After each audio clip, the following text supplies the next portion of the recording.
Sveti Bože, sveti moćni, sveti besmrtni, pomiluj nas.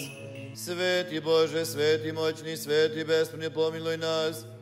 Sveti Bože, sveti moćni, sveti besmrtni, pomiluj nas. Slava Otcu i Sinu i Svetome Duhu i sada i uvijek i u sve vijekove vijekov. Amin. Presveta Trojice, pomiluj nas. Gospode, očisti grijehe naše.